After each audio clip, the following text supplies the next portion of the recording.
Hi, and welcome to the daily reading for May 12th. And it's coming from Each Day a New Beginning, Daily Meditations for Women. But as always, they apply to men also. So May 12th starts off with a quote from Lydia M. Child.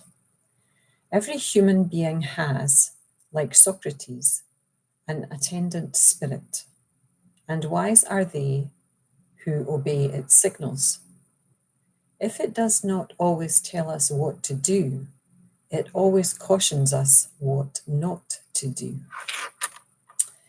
Our spirit is our inner guide, and our spirit never gives us wrong directions.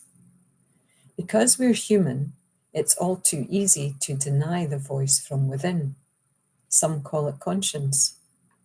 And our behavior, maybe frequently, maybe occasionally, belays what our conscience knows is right. We suffer for that. We are trying to be healthy, emotionally, spiritually, physically. Each day we can make progress. With each action we take, we have a choice.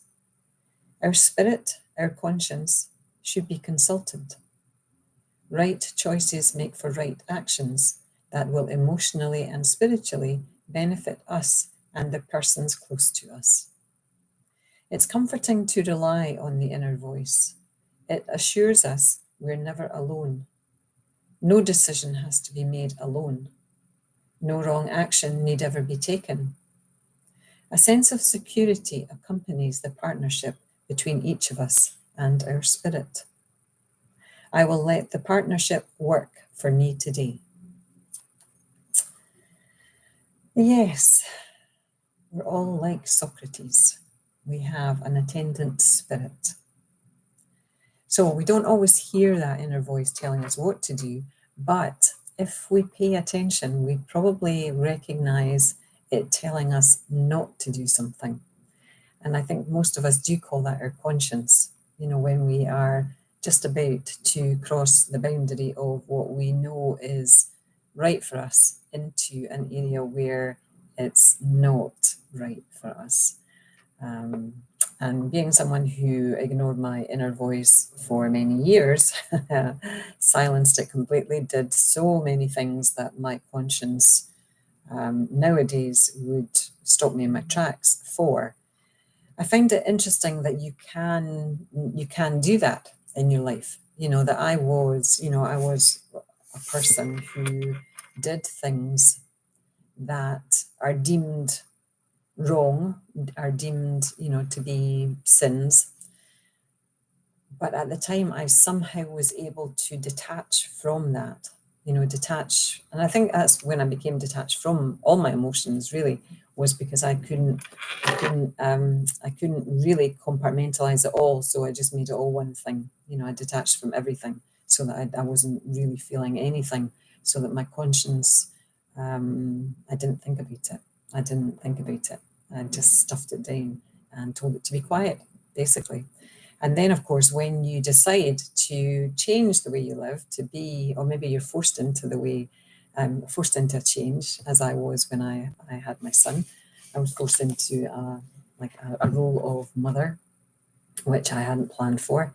And then I had to look at all the things that I had done and the way I was being, and choose to change that to be the best mum I could be for my son.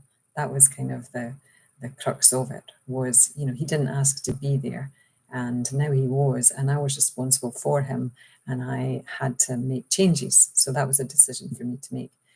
And so where am I going with this? I'm going with this, we are trying to be healthy emotionally, spiritually, physically. Each day we can make progress with each action we take. So it's taken me many, many years with, each action I have taken to get to this place where I am now. And I don't feel guilty anymore for all the things I did before I started my spiritual journey. There's nothing I can do to change any of that. All I can do is try to be a better person and live, according to my conscience in the rest of my life. I can't go back and change my younger years and what I did then, And much as I would like to, but it made me into the person that I became, which then made me into the person that I am now. So I don't believe that there wasn't a path for me and that I wasn't supposed to do that. Everything I did, I believe, was kind of predestined anyway, to get me to this point where I am now, because I would not be here in this point if I had not experienced all these other points along the way.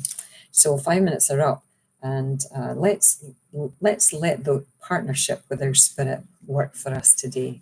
Let's try and listen to our conscience and see if it's giving us any directions. Namaste, love to you all, and I will see you again tomorrow. Bye now.